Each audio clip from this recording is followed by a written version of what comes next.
గిరీష్ కర్నాడ్ 1938 నుండి 2019 వరకు ఒక భారతీయ నటుడు, చిత్ర దర్శకుడు, కన్నడ రచయిత, నాటక రచయిత మరియు రోడ్స్ స్కాలర్స్. వీరు ప్రధానంగా దక్షిణ భారత సినిమా మరియు బాలీవుడ్లో పనిచేశారు. 4 దశాబ్దాలుగా కర్నాడ్ నాటకాలు సమకూర్చారు. తరచూ చరిత్ర మరియు పురాణాలను ఉపయోగించి సమకాలీన సమస్యలను పరిష్కరించడానికి. అతను తన నాటకాలను ఆంగ్లంలోకి అనువదించాడు మరియు ప్రశంసలు అందుకున్నాడు. ఆయనకు భారత ప్రభుత్వం పద్మశ్రీ మరియు పద్మభూషణ్ అవార్డులు ఇచ్చింది మరియు 4 ఫిల్మ్ఫేర్ అవార్డులను గెలుచుకుంది. వాటిలో 3 ఉత్తమ దర్శకుడికి ఫిల్మ్ఫేర్ అవార్డు కన్నడ మరియు 4వ ఫిల్మ్ఫేర్ ఉత్తమ స్క్రీన్ ప్లే అవార్డు. గణేశుడికి పూజతో నాటకం ప్రారంభమవుతుంది. ఎందుకంటే భగవతి తాను మరియు సంస్థ చేయబోయే నటనను గణేశుడు ఆశీర్వదించమని అడుగుతాడు. అప్పుడు అతను ధర్మపుర నాటకం యొక్క సెట్టింగ్లో ప్రేక్షకులను ఉంచి కేంద్ర పాత్రలను పరిచయం చేయడం ప్రారంభిస్తాడు. మొదటిది దేవదత్త, బ్రాహ్మణుడి కుమారుడు. అతను రాజ్యంలోని ఇతర పండితులు మరియు కవులను మించిపోతాడు. రెండవది కపిల, ఇనుప స్మిత్ కుమారుడు. అతను శారీరక శక్తితో నైపుణ్యం కలిగి ఉంటాడు. ఇద్దరు సన్నిహితులు. భాగవత కథను ఏర్పాటు చేస్తున్నప్పుడు వేదికపై భీభత్సం యొక్క అరుపు ఉంది. ఒక నటుడు గుర్రపు తల, మనిషి శరీరం మరియు మానవుడి స్వరంతో ఒక జీవిని చూశానని అరుస్తూ వేదికపైకి పరిగెత్తుతాడు. భగవత అతన్ని నమ్మడు మరియు జీవి హయవదన ప్రవేశించినప్పుడు కూడా భగవత అది ముసుగు అని భావించి హయవదాన తలను తీసే ప్రయత్నం చేస్తుంది. ఇది తన నిజమైన తల అని తెలుసుకున్న తరువాత భగవత తన మూలాన్ని వివరించినట్లు వింటాడు. అతను ఒక యువరాణి కుమారుడు మరియు ఖగోళ రూపంలో గుర్రపు రూపంలో ఉన్నాడు మరియు అతను పుట్టి మనిషి కావడానికి నిరాశపడ్డాడు. భగవత అతను కాళీ ఆలయానికి వెళ్ళమని సూచిస్తాడు. ఎందుకంటే ఆమె ఎవరైనా అడిగినదంతా మంజూరు చేస్తుంది. కాశీ తన తలని మానవ తలకు మార్చగలడని ఆశతో హయవదన ఆలయానికి బయలుదేరాడు. అంతరాయాన్నుండి కోలుకొని భగవత నాటకానికి తిరిగి వస్తాడు. ఇద్దరు హీరోలు ఒక అమ్మాయిని ప్రేమలో పడ్డారని, తమను తాము మరిచిపోయారని వివరిస్తూ అతను పాడడం ప్రారంభిస్తాడు. ఇంతలో ఒక ఆడ కోరస్ ప్రేమ యొక్క స్వభావం గురించి నేపథ్యంలో పాడుతుంది. దేవదత్త మరియు కపిల ప్రవేశిస్తారు. దేవదత్త పద్మినిపై తనకున్న ప్రేమను వివరిస్తూ ఆమెను వివాహం చేసుకోగలిగితే తన చేతులను, తలను త్యాగం చేస్తానని వివరించాడు. కపిల మొదట దేవదత్తను ఎగతాళి చేస్తాడు కాని తరువాత తన స్నేహితుడు పద్మినిని ఎంతగా ప్రభావితం చేస్తాడో చూస్తాడు. ఆమె పేరు మరియు ఆమె ఎక్కడ నివసిస్తుందో తెలుసుకోవడానికి అతను అంగీకరిస్తాడు. కపిల పద్మిని నివసించే వీధికి వెళ్లి తలుపులు తట్టడం ప్రారంభిస్తాడు. పద్మిని తన ఇంటికి తలుపు తెరిచినప్పుడు కపిల వెంటనే ప్రేమ కొట్టాడు. పద్మిని అతన్ని ఏమీ కోరుకుంటుందో అడుగుతుంది. అతను అక్కడ ఉండటానికి కారణాలతో ముందుకు రావడానికి ప్రయత్నిస్తున్నప్పుడు అతన్ని మించిపోయింది. అతను చివరికి దేవదత్త కోసం ఆమెను ఆకర్షించడానికి అక్కడ ఉన్నాడని వివరించాడు. పద్మినికి నిజంగా ఉక్కు మనిషి అవసరమని కపిల తనకు తానుగా చెప్పుకుంటాడు.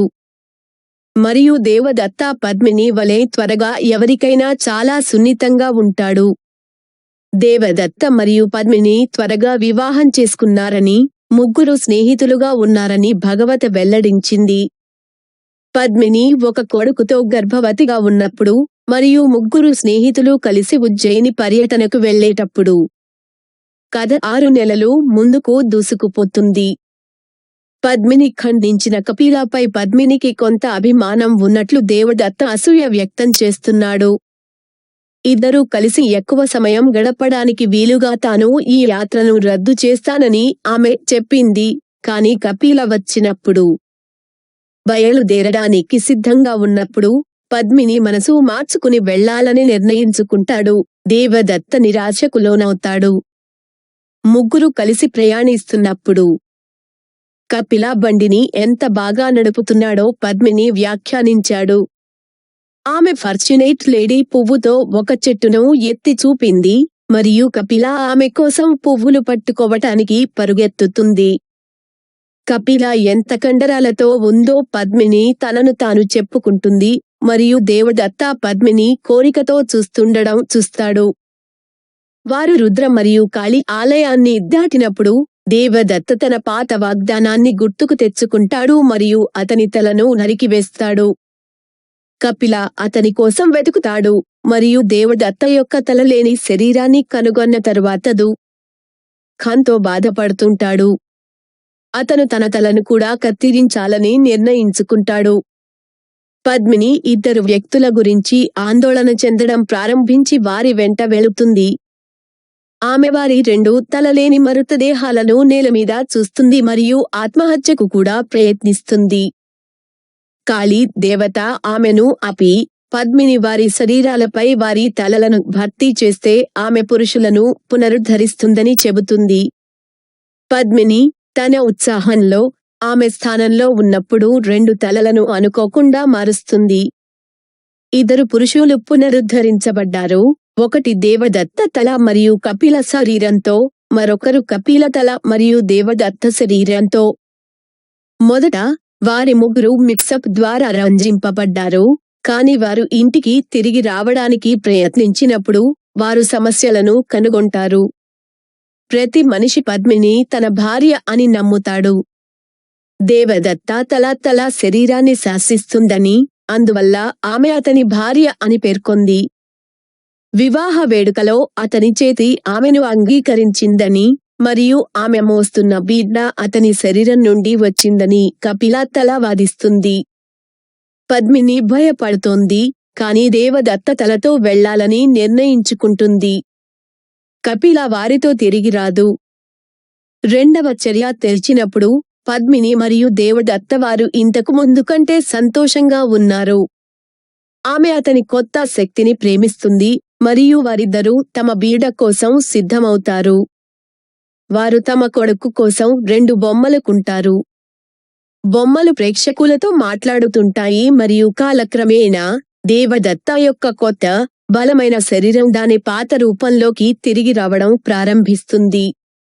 అతను మరియు పద్మిని తమ కొడుకును ఎలా ప్రవర్తించాలనే దానిపై పోరాడుతారు, ఎందుకంటే దేవదత్త అతనిని కోట్ చేస్తాడని ఆమె నమ్ముతుంది.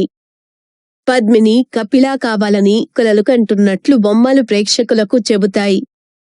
బొమ్మలు ధరించే సంకేతాలను చూపించడం ప్రారంభించినప్పుడు కపిల దేవదత్తను కొత్త వాటిని పొందమని అడుగుతుంది మరియు తన కొడుకు అడవిని చూపించడానికి వెళుతుంది. పద్మిని అడవుల్లో ప్రయాణిస్తున్నప్పుడు కపిల అక్కడ నివసిస్తున్నట్లు ఆమె తెలుసుకుంది. దేవదత్త తనని కోల్పోయినట్లే అతను తన బలాన్ని తిరిగి పొందాడు. అతను తన శరీరానికి వ్యతిరేకంగా ఎలా యుద్ధం చేయవలసి వచ్చిందో మరియు అతను కపిల అని అంగీకరించడానికి ఎలా వచ్చాడో వివరించాడు. పద్మిని ఆమె అతని పట్ల ఆకర్షితురాలైందని సూచిస్తుంది మరియు అతనితో చాలా రాత్రులు గడుపుతుంది. దేవదత్త బొమ్మలతో తిరిగి వచ్చి అడవుల్లో పద్మినిని వెతకడానికి ప్రయత్నిస్తాడు. అతను ఆమెను కపిలతో కనుగొంటాడు మరియు వారి తలలు మరియు శరీరాల మధ్య పోరాటాన్ని అంతం చేయడానికి ఇద్దరూ ఒకరినొకరు చంపాలని నిర్ణయించుకుంటారు. వారు ఒకరినొకరు చంపిన తరువాత పద్మిని సతి చేయాలని నిర్ణయించుకుంటాడు. వారి అంత్యక్రియల పైల మీద తనను తాను విసిరేస్తాడు. పద్మిని తనదైన రీతిలో అంకితభావంతో ఉన్న భార్య అని భాగవత వివరిస్తుంది. నాటకం ముగిసిందని ప్రేక్షకులు నమ్ముతున్నట్లే రెండవ నటుడు వేదికపైకి వచ్చి జాతీయ గీతాన్ని ఆలపించే వీధిలో గుర్రం నడుస్తున్నట్లు చెప్పారు. మొదటి నటుడు కూడా ప్రవేశిస్తాడు, ఒక చిన్న పిల్లవాడు. బాలుడు చాలా గంభీరంగా ఉన్నాడు, మాట్లాడడు, నవ్వడు, ఏడవడు. పిల్లవాడు పద్మిని కుమారుడు అని తెలుస్తుంది. ఆ సమయంలో హయవదన తిరిగి వస్తాడు. అతన్ని పూర్తి చేయమని కాశీని కోరినట్లు అతను వివరించాడు, కాని అతన్ని సంపూర్ణ మానవునిగా మార్చడానికి బదులుగా ఆమె అతన్ని పూర్తి గుర్రంలా చేసింది. పద్మిని కుమారుడు హయవదనను చూసి నవ్వడం ప్రారంభిస్తాడు మరియు ఇద్దరూ కలిసి పాడతారు. హయవదన తన మానవ స్వరం నుండి విముక్తి పొందాలని కోరుకుంటాడు మరియు బాలుడు నవ్వమని ప్రోత్సహిస్తాడు. హయవదన మరింత ఎక్కువగా నవ్వుతున్నప్పుడు అతని నవ్వు గుర్రపు కొయ్యగా మారుతుంది, తద్వారా అతను పూర్తి గుర్రం అవుతాడు. హయవదాన మరియు చిన్న పిల్లవాడి కోరికలను నెరవేర్చిన గణేశుని దయతో భగవత కథను ముగించాడు. ప్రార్థన చేయాల్సిన సమయం ఆసన్నమైందని నాటకం పూర్తి చేసి విజయం సాధించినందుకు భగవంతుడికి కృతజ్ఞతలు చెప్పడంలో పద్మిని, దేవదత్త మరియు కపిల చేరారు. ధన్యవాదాలు.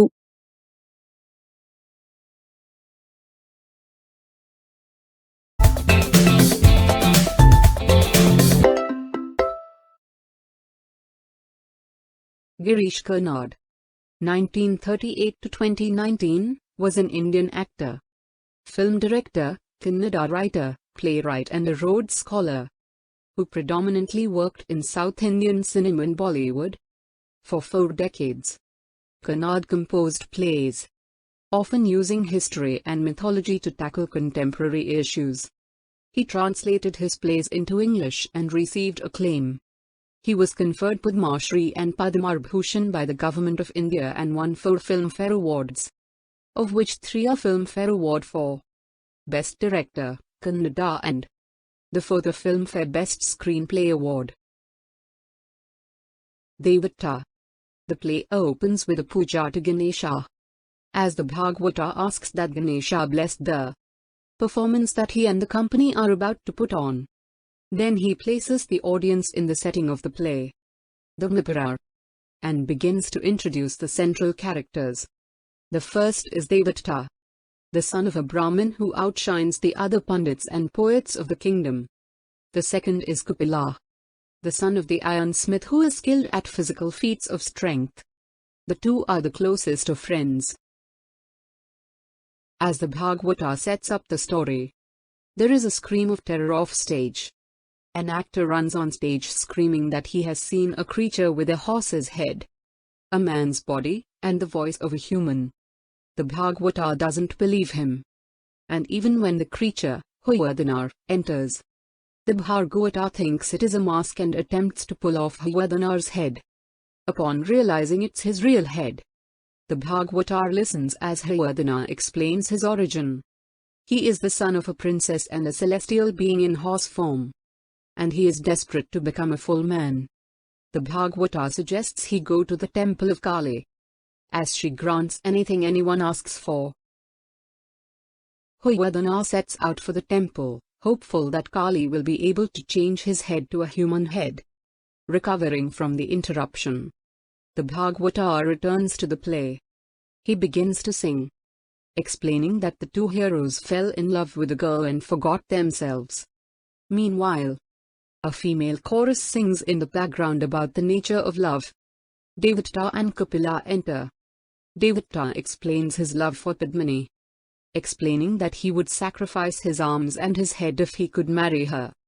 Kapila at first makes fun of Devadatta, but then sees how much his friend is affected by Padmini. He agrees to find out her name and where she lives. Kapila goes to the street where Padmini lives and begins to knock on the doors. When Padmini opens the door to her home, Kapila is immediately love-struck. Padmini asks him what he wants, outwitting him as he tries to come up with reasons why he is there. He eventually explains that he is there to woo her for Devadatta. Kapila says to himself that Padmini really needs a man of steel, and that Devadatta is too sensitive for someone as quick as Padmini.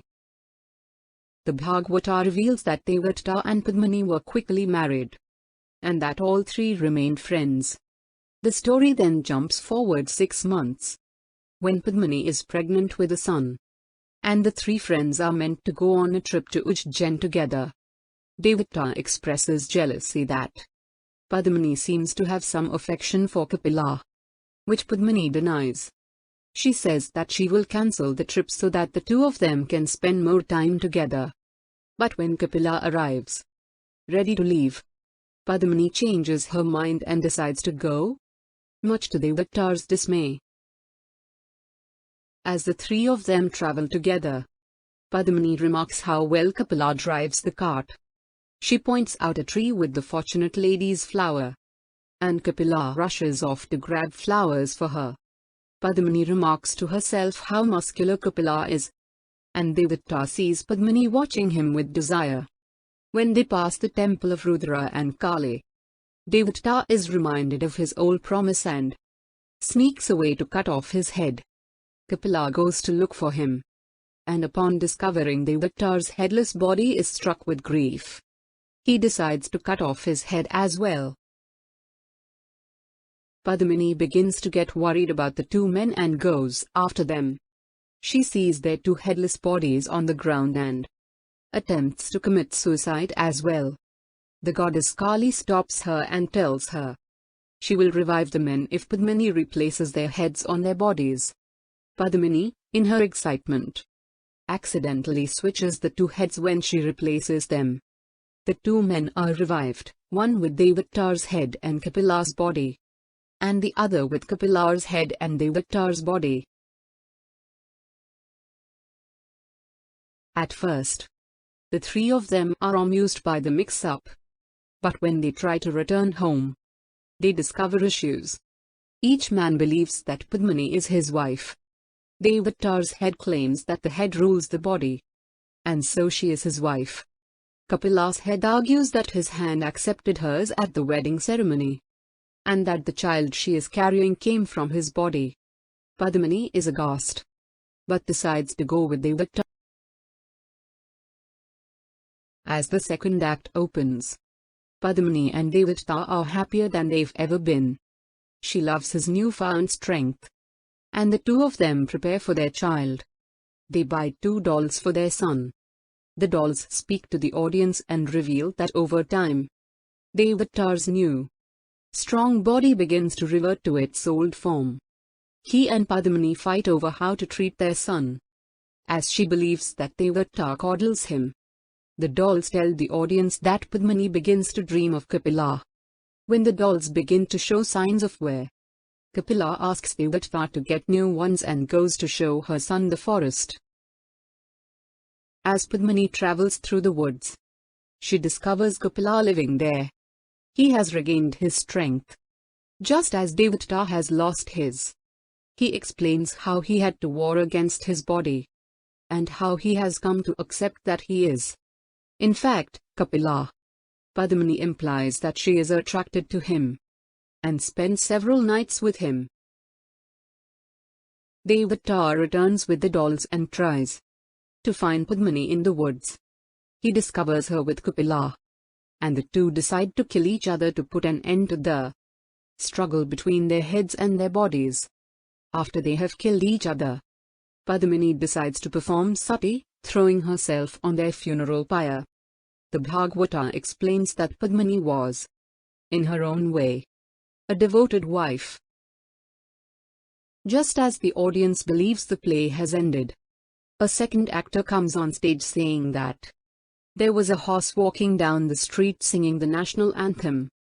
The first actor also enters, with a young boy in tow. The boy is very serious, and does not speak, laugh, or cry. It is revealed the child is Padmini's son. At that point, Hayavadana returns. He explains that he had asked Kali to make him complete, but instead of making him a complete human, she has made him a complete horse. Padmini's son begins to laugh at Hayavadana, and the two sing together. Hayavadana still wishes to rid himself of his human voice, and the boy encourages him to laugh. As Hayavadana laughs more and more, his laughter turns into a horse's neigh, and he thus becomes a complete horse. The Bhagavata concludes the story by marveling at the mercy of Ganesha, who has fulfilled the desires of Hayavadana and the young boy. He says that it is time to pray, and Padmini, Devadatta, and Kapila join in thanking the Lord for ensuring the completion and success of the play. Thank you.